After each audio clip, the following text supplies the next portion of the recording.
Welcome to GTM TV, Enyanya, and this is Elijah Meru reporting to you live from the city of Toas in Denmark.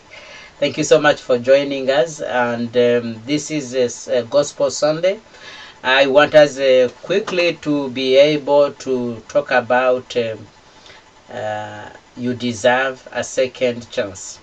But before that, I want to ask and to request you, if this is your first time to join us, please you can subscribe and smash that like button, and that would be very nice. YouTube would be able to let you know every time we upload a new video. But before that, let's watch this commercial. Welcome to thedoor.com. Welcome to thedoor.com. The Door is a platform where you can buy and sell anything, anytime, anywhere. Making money easy. It's swift, secure and easy. Je, una biashara yako na umesumbuka sana kuitangaza? Usiumize kichwa. Huu ni wakati wako. Fungua www.dadog.com kisha jisajili uonekane katika ulimwengu wa biashara na kutangaza biashara zako tofauti Tanzania nzima na duniani kote. Mfano, biashara ya mavazi, viatu, mabegi, mahoteli na kumbi mbalimbali. Kumbuka ni dadog.com. Dadog, transforming lives. Yes, I just want to talk briefly about a story about Samson. It's a biblical story in the book of Judges, where we read a story about one man known as Samson. Samson, who happened to be one of the judges of Israel during that period when Israel was led by judges, and at that time as well, the country was facing attacks from different enemies, and one of those enemies were the Philistines. And at this time, when Samson was born, Samson then grew up, and as a judge then he had to go and fight for his people. And when he started this war, the first thing that we realize is that he fell caught in love with a woman from the enemy camp. That was his first blunder that he did. And so when he fell in love with this woman, he brought the woman with him home, and they became husband and wife. But this woman did not join this guy because she loved him, but because she had a mission. The mission was to revenge him because he has caused many problems to his people. He has defeated them several times on several fronts. And so this woman came with a purpose of trying to be close to him, as they say, that you need to be close with your friends, but even closer with your enemies. And so while he was thinking that he was living with a friend, with the wife of the woman of his life, this woman was busy planning, was busy studying him, was busy trying to find out the secret of his victory. What makes him this strong? What makes him be this strong man?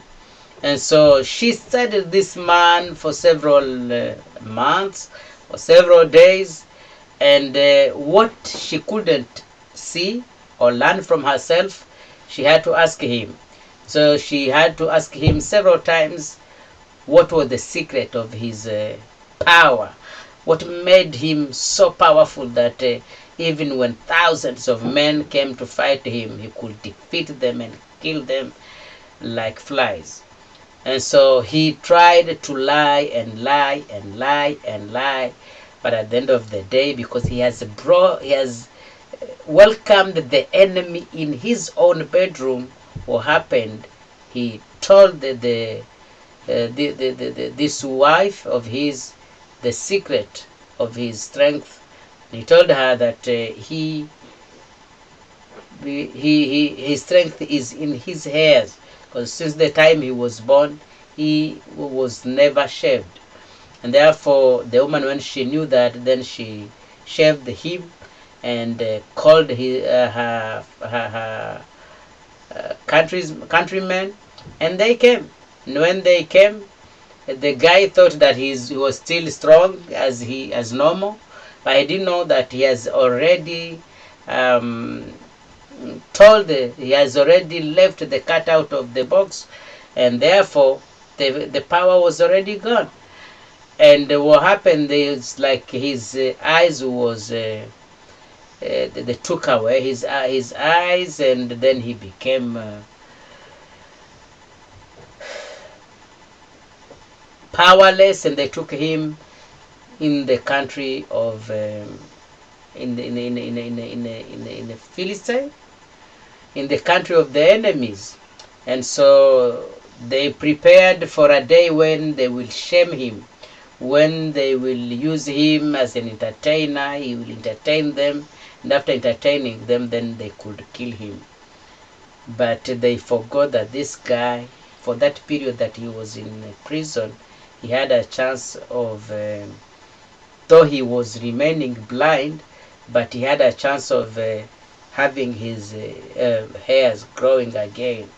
And this is the beauty with God, that once he has given you a talent, once he's given you something, he takes it away from you. He doesn't take it away from you, and he gives you always a second chance. But in most cases, sometimes we Africans don't use our power. We always wait for others to do things that we could do for ourselves, and this is a serious problem that I'm seeing. But Samson, this time, he knew that he had this only chance, and that he had to redeem the time that he has squandered. He had to redeem the opportunity that he has misused, and he had only this one chance. And that's why he prayed God while he was seated, while he was standing in the middle of that cathedral where he was brought, and stood in the middle and took the two beams in that cathedral, in that temple, and prayed to God and said, God, ask you for this one more chance. This one more chance. Not second, not third. I knew that I lost and I destroyed the persons that you gave me, but this one time, give me a chance to redeem everything that I lost. And he did exactly that. He shook that temple, and the temple fell down, and thousands of the enemies died on that day, including all the leaders of that country, because they were ready to laugh at him and to see him dying as an enemy. But instead of them seeing him dying, they died together with him. How I pray that God will help us to stand up as men and not wait for other people to do what we can do for ourselves, and stand up and start fighting for what is our right, for what we are supposed to fight for ourselves, and not wait for other people to come and do what they have to do, or not to accept that this is the society has already planned what they think we need to be. You know, what they believe we should be. They have placed some narratives outside there in the media, in the newspaper, everywhere. There are some kind of narrative that they have perpetuated outside there, and sometimes ourselves we have believed in that. But I thank God that Samson did not believe in that narrative. And even when they brought him that he should entertain them, that he should dance, that he should do things that he was not supposed to do, because he was not born for that. And I was saying in the previous video here that there are some people who think that we are only good with entertainment, dancing, music, you know, and the sport. And even when we excel in sport, like in different kind of sports, we are talking about football or cricket or basket or anything, it's not because people pity us, or people has decided that they will leave that area for us, but it's because we have been exposed ourselves in that. And I pray that God will give us a second chance so that we might take back what belongs to us. We must take back our position, because our position is not to be beggars, it's not to be outside here and be second citizen. It's not even to be second citizen even in our own countries, because we have leaders who are in bed every single day with Delilahs. But we must fight Delilahs and her people. And we must liberate ourselves from this situation we are in, or we find ourselves in. Nobody else will do this for us. We must do it for ourselves. We must fight, because if we don't do it for our children, our children, no one else will do it for us. God bless you, and let's meet in the next session. And yeah, be blessed and have a blessed evening.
Ni amina, usiogope.